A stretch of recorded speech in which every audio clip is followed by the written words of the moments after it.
시간 하나님께서 우리에게 주시는 말씀입니다. 구약성경 창세기 22장 1절 2절 말씀입니다. 구약성경 창세기 22장 1절 2절 말씀입니다. 우리 온라인으로 함께 예배드리는 분들도 함께 우리 소리 내어서 봉독해 드립니다. 우리 하나님께 봉독해 올려드리겠습니다. 22장 창세기 22장 1절 2절입니다. 그 일 후에 하나님이 아브라함을 시험하시려고 그를 부르시되 아브라함아 하시니 그가 이르되 내가 여기 있나이다. 여호와께서 이르시되 내 아들 내 사랑하는 독자 이삭을 데리고 모리아 땅으로 가서 내가 내게 일러준 한 산 거기서 그를 번제로 드리라. 아멘. 이 시간 하나님의 부르심에 응답하여 예배하는 모든 성도님들께 주님의 평안이 넘치기를 축복합니다. 우리 또 날씨가 계속 추워지고 나오다 보니까 또 눈이 많이 오기 시작하더라고요. 여러분들 눈 오고 바람 불고 날씨 추운 가운데에서도 아프지 마시고 하나님의 은혜로 강건하시기를 주님의 이름으로 축복합니다. 우리 온라인으로 예배드리는 모든 분들 함께 옆에 있는 분들과 인사 나눕니다. 사랑합니다. 축복합니다. 인사 나눕니다. 예배드리는 모든 가족들에게 하나님의 사랑과 은혜가 넘치기를 바랍니다. 우리 이 시간 어디에 있든지 또 하나님께 믿음의 고백 올려드리겠죠. 우리 두 손을 하나님께 높이 들고 하나님께 믿음의 고백 올려드립니다. 하나님 주었습니다. 감사합니다. 사랑합니다. 하나님이 하시면 무엇이든지 다 이루어집니다. 하나님 좋습니다. 감사합니다. 사랑합니다. 하나님이 하시면 무엇이든지 다 이루어집니다. 아멘. 하나님께 영광의 박수 올려드립니다. 날씨가 또 추워지고 눈발이 또 날리고 성도들 걱정됩니다. 감기 들리고 또 아프실까봐 다들 건강하게 우리의 삶을 잘 살아내는 또 한 주간 되기를 주님의 이름으로 축복합니다. 제가 고등학교 3학년 때 일입니다. 운이 좋은 건지 나쁜 건지 3학년 올라가자마자 처음 짝이 된 친구가 전교에서 1등, 2등 하던 친구였어요. 결론부터 얘기하자면 이 친구는 결국에는 이제 학력고사를 보고 서울대학교 법대를 갔습니다. 그 이후에는 어떻게 된지 잘 모르겠어요. 공부 잘하는 친구들하고는 잘 안 친해서 잘 모르겠는데 어쨌든 그 당시에 전교 1, 2등이면 대단하죠. 저희가 한 반에 63명, 65명씩 있었는데 15개 반이었으니까 그 중에서 전교 1, 2등을 하던 친구가 어쩌면 생각해보니까 영광이었네요. 저한테는 전교 1, 2등 하던 친구가 제 짝이 되었습니다. 그리고 이제 3학년이 올라와서 처음 야간 자율학습을 하는데 이 친구가 가방에서 뭐 이만한 두툼한 그 황색 파일 있잖아요. 서류 이렇게 철하는 거. 이렇게 두꺼운 걸 탁 꺼내서 탁 펼쳐요. 그 뭔가 하고 봤더니 모의고사 지금까지 봤던 거를 다 과목별로 모아놓은 거예요. 수학 있더라고요. 근데 이게 뭐야? 그랬더니 그 모의고사 지금까지 본 수학 시험지를 다 모아놓은 거래요. 근데 집에 가면 과목별로 모아놓은 이 철이 다 있대요. 그 모의고사뿐만이 아니라 또 뭐 학교에서 본 중간고사, 기말고사, 선생님들이 심지어 봤던 뭐 쪽지고사, 쪽지 시험들, 뭐 단어 시험들 이런 것들도 다 모아놓은 거예요. 그래서 더 놀라운 거는 제가 잠깐만 빌려달라 그래서 그 모아놓은 거를 딱 봤는데 그 시험지 옆에다가 깨알같이 다 적혀 있는 거예요. 물론 틀린 거에는 그걸 다시 풀어서 맞은 답을 써놓은 것도 있지만 맞은 거에도 이렇게 막 써놨어요. 뭐냐 하면 이게 설명이 붙어 있는 거예요. 이게 왜 그런지. 그리고 제가 또 되게 특이하게 봤던 게 뭐였냐 하면 이제 틀린 문제를 풀었던 거에는 빨간 펜으로 이렇게 돼 있어요. 그런데 파란색 펜으로 써 있는 게 있더라고요. 그래서 이렇게 봤더니 뭐라고 써 있냐 하면 덤벙거림. 그다음에 또 다음 문제는 문제를 끝까지 읽지 않음. 이렇게 써 있는 거예요. 이게 뭐야? 라고 물어봤더니 이 친구가 그러는 거예요. 문제를 시험 때 자기가 맞은 거라도 아니면 틀린 거라도 그 옆에다 자기가 그 문제를 대했던 마음들을 쓰는 거래요. 그러니까 맞았더라도 이 덤벙거림이라고 써 있던 거는 덤벙거리다가 틀릴 수도 있겠다라고 생각하는 문제들을 써놓은 거예요. 그리고 또 옆에서 문제를 끝까지 읽지 않음이라는 거는 너무 쉽다고 생각해서 문제를 끝까지 읽지 않고 풀었다는 거예요. 그래서 이것들을 계속 보면서 덤벙거리지 말고 문제는 끝까지 읽어야 된다라는 것들을 계속 자기 자신한테 주입시킨다 그러더라고요. 대단하죠? 제가 그래서 학교에서 보는 시험에 대해서 다시 생각하는 계기가 되었던 것 같습니다. 시험은 항상 귀찮고 어렵고 나를 힘들게 하고 나의 발목을 잡는 것이라고 생각을 했습니다. 보통 끝나면 우리는 그래서 어떻습니까? 시험지를 다 구겨서 버리죠. 선생님이 다시 갖고 오라는 시험지 빼놓고는 다 버립니다. 근데 그 친구는 지금까지 다 모아놓고 지금 자신의 위치가 어디인지, 그리고 자기가 이 시험을 어떻게 했고 다음에는 어떻게 해야 하는지를 그 시험을 통해서 점검하고 계획하는 것이었습니다. 결국 이 친구에게 그 시험은 자기를 더 한 단계 발전시키기 위한 하나의 과정, 테스트였던 거죠. 그러나 저와 같이 일반 사람들에게 시험은 항상 어렵고 힘들고 나를 어려움에 빠뜨리는 고난, 고통 이런 것을 주는 것밖에는 되지 않았습니다. 그래서 이 친구와 함께 짝을 하게 되면서 시험에 대해서 다시 생각하게 됐지만 처음에 몇 번은 이렇게 흉내냈어요. 저도 문제집을 풀면서 옆에다 적고 막 그랬는데 오래 안 가더라고요. 결국 저는 귀찮아서 못하고 말았습니다. 오늘 아브라함도 우리가 읽은 본문에 보면 하나님의 시험에 직면해 있습니다. 아니, 시험은 어렵고 귀찮고 힘들고 하는 건데 왜 하나님은 이렇게 시험을 주시는 걸까요?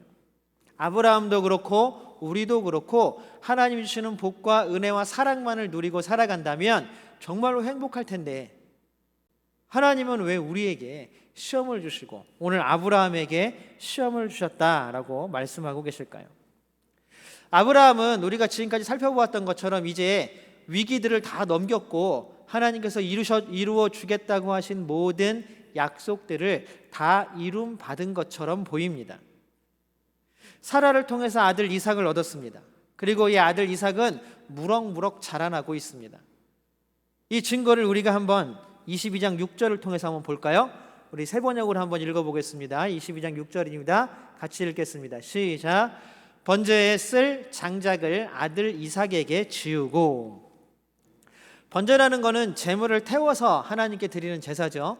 근데 이것들을 번제에 쓰이는 제물들은 태운 다음에 제사장들과 그 가족들이 레인들이 먹는 거였기 때문에 완전히 다 새카맣게 재가 남을 때까지 태우지는 않았습니다. 그러니까 먹기 좋게 태우는 걸 얘기를 하는 거죠. 그러니까 고기를 태우려면, 제물을 태우려면 많은 장작이 필요할 텐데 지금 아브라함은 그 아들 이삭에게 그 장작을 등에 지우고 산길을 오르게 했습니다. 거꾸로 얘기하면 장작을 지고 산길을 오를 만큼 건강하게 잘 자랐다라는 말입니다.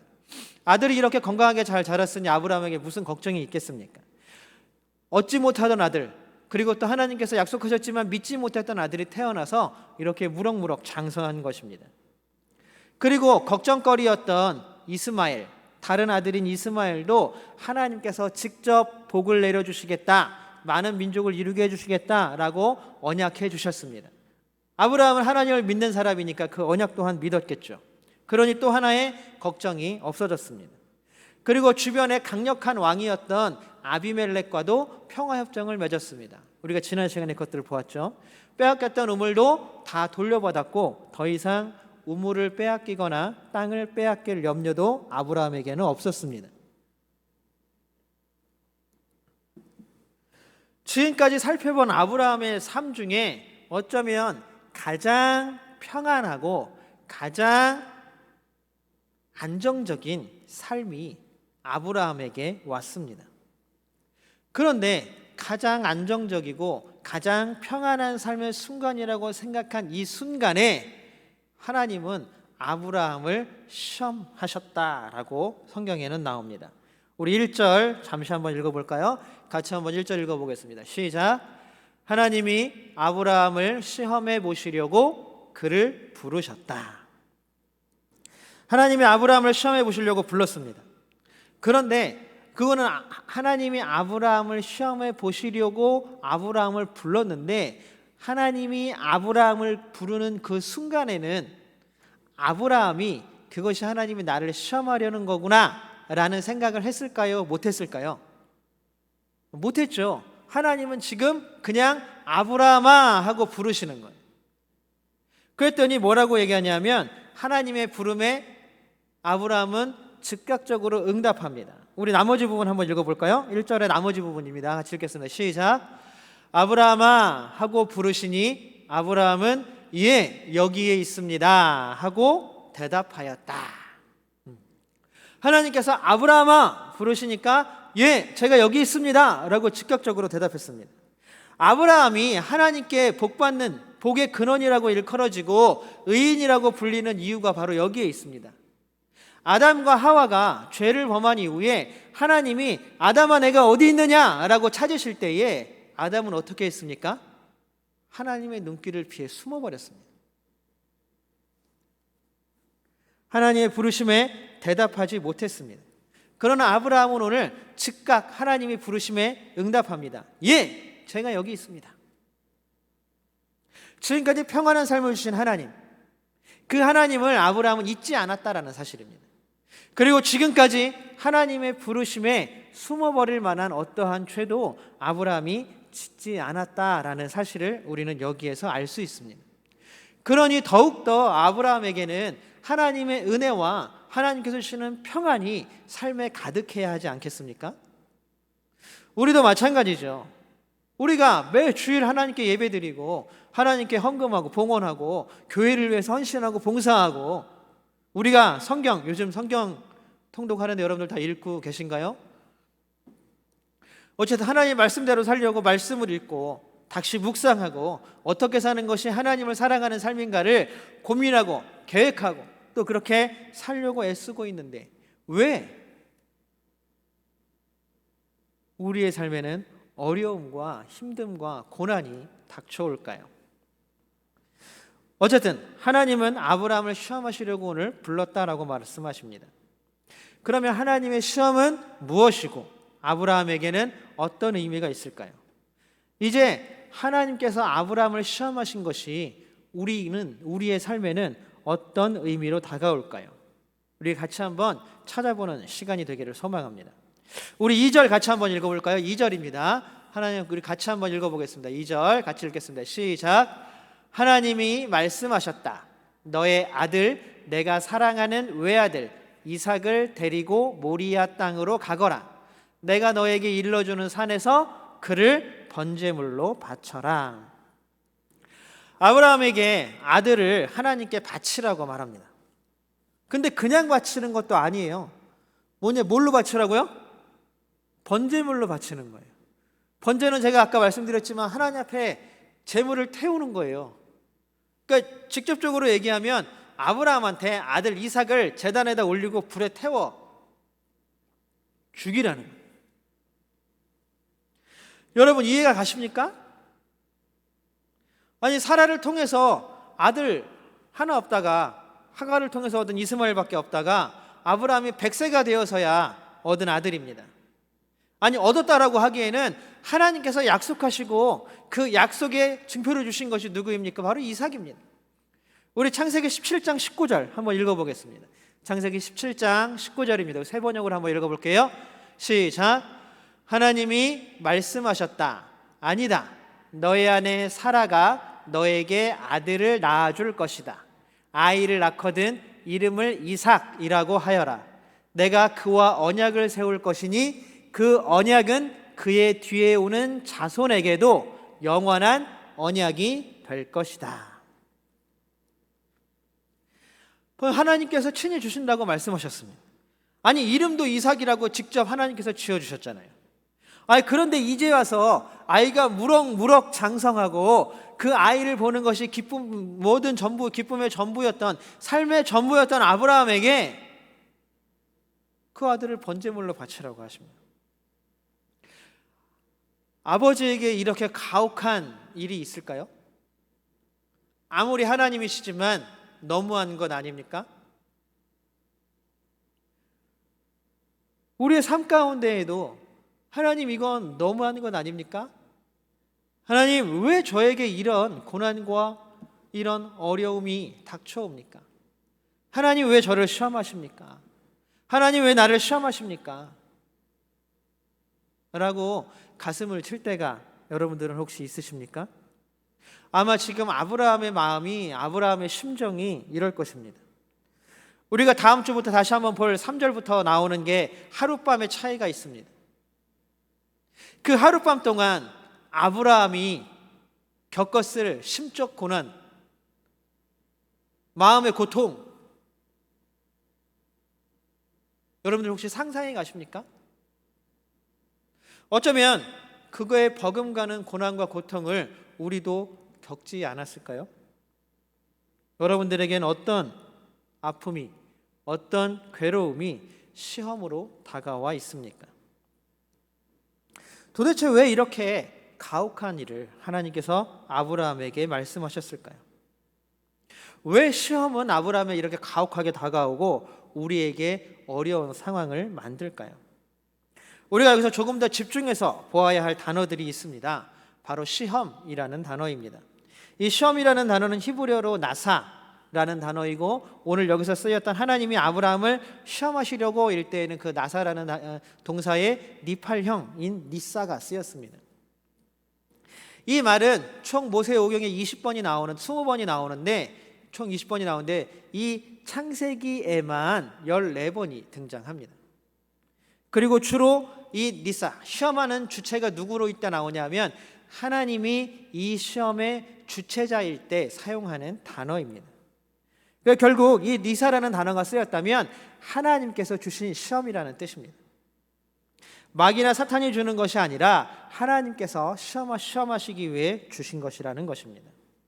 그렇다면 일단 하나 우리가 정리하고 넘어갈 것들은, 이 시험은 아브라함의 탐욕과 욕심에 의한 것도 아니고 사탄이나 마귀가 아브라함을 유혹하기 위한 것도 아니라 하나님이 아브라함에게 주신 시험이라는 것입니다. 그러면 일단 그거는 그렇게 정리가 됐다 치고, 그럼 왜 이렇게 어려운 시험을 하나님은 아브라함에게 주었을까요? 왜 아브라함이 하나님은 무너지기를 바라셨을까요? 아니면 아브라함이 함정에 빠뜨려지기를 원하셨을까요? 모든 시험과 어려움이, 괴로움이, 고통이, 고난이 우리를 함정에 빠뜨리고 우리를 죄를 짓게 만들기 위해서 주신 것일까요? 그러나 성경을 창세기부터 요한계시록까지 본다면 하나님은 우리를 사랑하시는 분입니다. 우리가 무너지거나 우리가 함정에 빠지길 원하지 않으시는 분이 바로 하나님이십니다. 그런데도 오늘 모순되게도, 우리가 생각할 때 모순되게도 하나님은 아브라함에게 시험을 주셨습니다. 그리고 우리에게도 시험을 주셨습니다. 우리 2절 하반절을 천천히 다시 한번 읽어볼까요? 우리 2절 하반절입니다. 같이 읽어보겠습니다. 시작. 내가 사랑하는 외아들 이삭을 데리고 모리아 땅으로 가거라.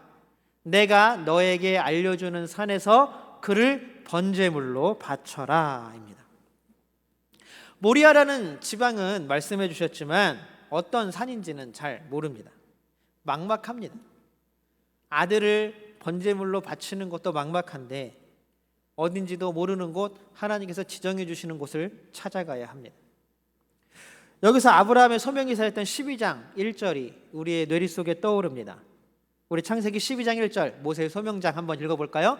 모세랜드 참. 아브라함의 소명 9절 한번 읽어보겠습니다. 시작. 너는 내가 살고 있는 땅과 내가 난 곳과 너의 아버지의 집을 떠나서 내가 보여주는 땅으로 가거라 라고 말씀하십니다. 아브라함 이야기가 처음 나올 때 나온 구절이 바로 12장 1절입니다. 아브라함이 하나님께서 말씀하신 너 지금까지 살아왔던 땅, 너희 조상들이 대대로 살아왔던 땅, 그곳을 떠나라. 그런데 가야 할 곳은 어디인지 모릅니다. 우리가 아브라함이 도착해서 살아야 할 곳이 어디인지 모릅니다. 그럼에도 불구하고 하나님은 오늘 아브라함을 향해서 떠나라고 말씀하셨습니다. 어쩌면 이 창세기 12장에 나오는 소명장도 아브라함에게는 시험이지 않았을까요? 지금까지 잘 누리고 평안하게 살아왔던 어느 정도 재물도 모으고 이제 마을에서 어느 정도 가지고 그 모든 형제들과 친족들이 모여서 살던 그 땅을 떠나서 알지 못하는 곳으로 가야 한다는 것입니다. 그러나 아브라함은 하나님의 말씀만 믿고 그곳을 떠납니다. 우리가 조금 다른 말로 신앙적으로 얘기하면 하나님의 말씀에 순종하여 그곳을 떠났다라는 것입니다. 이러한 순종, 어떻게 생각하면 무조건적인 순종이 아브라함을 복의 근원이라고 불리게 만들었습니다. 그리고 의인이라는 말을 듣게 했다라는 것입니다. 이제 다시 한번 아브라함의 삶이 어느 정도 안정되고 어느 정도 이제는 평안해졌을 때 하나님은 아브라함에게 다시 말씀하시는 것입니다. 떠나라. 익숙해진 삶에서, 이제는 나태해진 삶에서 다시 한번 떠나라고 말씀하시는 것입니다. 사람이 살다 보면 습관에 젖어들기 마련입니다. 제가 처음 면허를 따고 운전을 막 하고 날 때, 신나서 하고 다닐 때 저희 아버지께서 말씀해 주신 게 있어요. 처음 초보 운전 때에는 정신을 막 집중하고 막 주의력을 좋게 집중해서 타고 다닙니다. 그러니 사고가 안 난다고 합니다. 사고가 나도 뭐 접촉사고, 긁는 거 뭐 이 정도이죠. 큰 사고로 이어지지 않는다고 합니다. 그런데 문제는 이제 3년, 4년 아무 일 없이 타고 다니니까 이제 그 정도 연수가 되면 자기가 운전을 굉장히 잘하는 줄 안대요. 그래서 그때가 가장 큰 사고 나기가 제일 좋다라고 합니다. 왜냐하면 자기가 지금까지 운전했던 모든 것들이 나 정말 잘하는구나, 나 이제 잘하는구나 하고 모든 것들이 마음에는 그 집중력도 사라지고 이제 주의할 것들도 사라지기 때문입니다. 그런데 자세히 보면 그 말이 맞는 것도 같습니다. 어디 운전뿐이겠습니까? 자신이 모든 하는 일들의 가운데에서 처음에는 집중해서 배우려고 하고 처음에는 그 모든 것들을 주의력 있게 살펴보려고 하지만 시간이 지나고 익숙해지면 이제 점점 느슨해지기 마련입니다. 인간관계도 마찬가지 아닙니까? 처음 만난 사람에게는 말도 행동도 조심해서 다가갑니다. 그러나 조금 친해지면 말도 행동도 함부로 하게 되는 경우가 참 많이 있습니다. 그래서 요즘에 SNS에 보면 이런 말들 많이 나오죠. 연애할 때하고 결혼해서 살 때가 다르다고. 뭐 좀 저도 그런 말을 들을지도 모르겠지만 어쨌든 믿음도 마찬가지입니다. 우리가 믿음이 뜨거웠던 때라고 생각하는 때를 한번 기억해 보십시오. 찬양만 들어도 눈물이 흐르고 마음이 뜨거워지고 하나님 세 글자만 내 입에서 불러도 벅차오르고 목이 메일 때가 있지 않았습니까?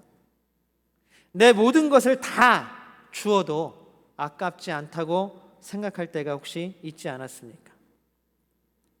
그러나 이 신앙의 연수가 길어질수록 복과 은혜가 우리 삶에 흘러들어올수록 우리의 삶은 점점 굳어져 가고 우리의 마음과 우리의 신앙 또한 점점 굳어져 갑니다. 이제는 하나님께서 베풀어 주신 복과 은혜를 이게 하나님이 주시는 복과 은혜인지도 모르고 살 만큼 우리는 무뎌져 갑니다. 너무나 당연하게 받아들이는 일이 되고 말았습니다. 점점 무딘 삶을 살아가는 것이죠. 하나님도 우리에겐 더 이상 감동이 되지 않고 예수님의 사랑도 우리에겐 더 이상 어떤 따뜻함도 느껴지지 않습니다. 감격이 사라집니다. 감동이 사라집니다. 눈물이 메마릅니다. 우리 마음에 뜨거움이 없습니다. 이제는 귀찮고 힘들고 나를 어렵게 하고 바쁜데 라는 말이 먼저 튀어나오게 하진 않습니까? 그러한 삶의 하나님은 다시 한번 경종을 울리시는 것입니다. 익숙하고 낯익은 곳을 떠나라. 네가 지금 가장 사랑한다고 생각하는 그 모든 것들을 지금 버릴 수 있느냐라고 우리에게 물어보시는 것입니다. 우리를 괴롭히고 못살게 굴고 고민하고 이런 것들이 우리를 어렵게 만드는 것이 아닙니다. 우리는 삶의 주인이 누구인지 분명하게 깨달아야 합니다. 그것이 바로 하나님께서 우리를 시험하시는 주요 원인이고 이유입니다. 아브라함에게 어쩌면 너무나 당연한 존재가 되어버린 이삭, 어쩌면 하나님이 주신 은혜인 이삭을 하나님이 주셨다는 것은 쏙 빼고 너무나 사랑스러운 나머지 그 아들이 우상이 되어버리진 않았을까요? 우리에게 삶의 우상은 어떤 것입니까? 물질입니까? 아니면 지금의 직장입니까? 아니면 가족입니까? 이스라엘 백성이 애굽에서 실수한 것 중에 가장 큰 하나가 뭐냐 하면 하나님을 우상으로 만들어 버렸다는 것입니다. 금송아지 사건을 여러분 다들 아시지 않습니까? 자신들을 애굽에서 건져냈다고 가장 소중하고 가장 감사하게 생각하는 하나님을 우상으로 만들어 버린 것입니다. 여러분들은, 아니 우리들은 지금 어떠한 것을 우상으로 삼고 여기고 있습니까? 그 우상을 하나님으로 떠받들고 있습니까? 그것을 보고 우리는 평안하다고 말하고 있습니까? 하나님은 우리가 그곳에서 떠나기를 원하십니다. 하나님은 우리가 그곳에서 빨리 일어서서 걸어나가기를 원하십니다. 삶의 주인이 누구이고 우리에게 삶을 주시는 분이 누구이신지를 분명히 깨닫고 고백하기를 원하시는 것입니다. 하나님의 시험의 목적, 바로 우리가 깨닫는 데에 있습니다. 무엇을 깨닫습니까? 바로 하나님이 우리 삶의 주인이시라는 것을 깨닫는 데에 있습니다. 여러분들, 우리는 분명히 마음속에 품고 살아야 합니다. 우리의 삶을 이끌어 가시는 분은 하나님이십니다. 우리의 삶의 모든 주인은 바로 하나님이십니다. 우리에게 은혜를 주시고 우리를 사랑으로 이끌어 가시는 분은 바로 하나님이시라는 것입니다. 이것이 바로 하나님께서 우리를 시험하시는 이유입니다. 우리 신명기 8장 16절을 한번 같이 읽어볼까요? 신명기 8장 16절입니다. 같이 읽겠습니다. 시작. 이것이 다 당신들을 단련시키고 시험하셔서 나중에 당신들이 잘 되게 하시려는 것이었습니다. 광야에서의 시험들, 모세는 이스라엘 백성들에게 이렇게 말하고 있는 것입니다. 당신들을 단련시키고 시험하시는 이유가 뭐냐 하면 당신들이 잘 되게 하려는 것입니다. 복을 받게 하려는 것입니다. 여기에도 동일하게 니사라는 단어가 사용되었습니다. 광야에서의 배고픔과 목마름, 정갈과 불뱀의 우글거리는 시험은 이스라엘이 잘 되고 복을 얻기 위함이라는 것입니다. 누구에게요? 하나님에게 말입니다. 하나님은 우리를 복 주시고 은혜로 채우시는 분인 줄로 믿습니다. 이것이 우리 믿음의 이유이고 신앙의 이유 아닙니까? 그렇다면 우리를 시험하시는 이유, 그것은 바로 우리가 더 큰 복을 얻게 하기 위함이라는 것입니다. 이것을 믿으시기 바랍니다. 이것을 믿고 우리가 날마다 주시는 시험 가운데에서 잘 선택하고 또 그것에서 우리가 배우고 깨닫고 한 번 더 성장하는 좋은 기회가 되기를 주님의 이름으로 축복합니다. 사랑하는 선영교회 여러분, 하나님은 우리를 시험하십니다. 이 시험은 하나님이 출제자이시고 분명한 목적이 있습니다. 지금 우리의 믿음의 위치를 분명히 깨닫고 복과 은혜로 나오기를 원하시는 것입니다. 다시 원점으로, 다시 첫사랑으로, 다시 하나님을 만난 첫 만남의 때로 하나님이 우리를 돌이키시기를 원한다는 사실입니다. 우리의 위치를 다시 잘 잡아야 합니다. 첫사랑의 때를 기억하십시오. 아브라함이 첫 믿음의 때를 기억하고 순종했던 것처럼 우리도 첫 믿음의 때를 기억하고 하나님께 순종하며 따라가야 할 줄로 믿습니다. 놀라운 복과 은혜가 우리의 순종 가운데 함께하기를 주님의 이름으로 축복합니다. 기도하겠습니다. 사랑의 하나님, 감사합니다. 날마다 주시는 우리의 모든 하나님의 사랑과 은혜가 넘치도록 부어지기를 소망하오니 하나님 붙잡아 주시고 함께하여 주시옵소서. 그 크신 은혜와 그 크신 사랑을 통하여 우리가 날마다 복을 얻고 살아가는 사람들이 되게 하여 주시옵소서. 언제나 우리와 함께 하시며 우리를 도우시는 분이 하나님이심을 분명히 깨닫게 하여 주시옵시고 날마다 주시는 은혜 가운데 살아갈 수 있도록 하나님 도와 주시옵소서. 하나님, 우리에게 모든 성도들 하나님께서 붙잡아 주시고 지금이 비록 어렵고 힘들고 마음이 아픈 상황일지라도 하나님 그 모든 곳에서 승리하게 하여 주시고 이기게 하여 주셔서 하나님 주시는 놀라운 복과 은혜를 누리며 살아가는 우리 성도들 다 될 수 있도록 은혜 더하여 주시옵소서.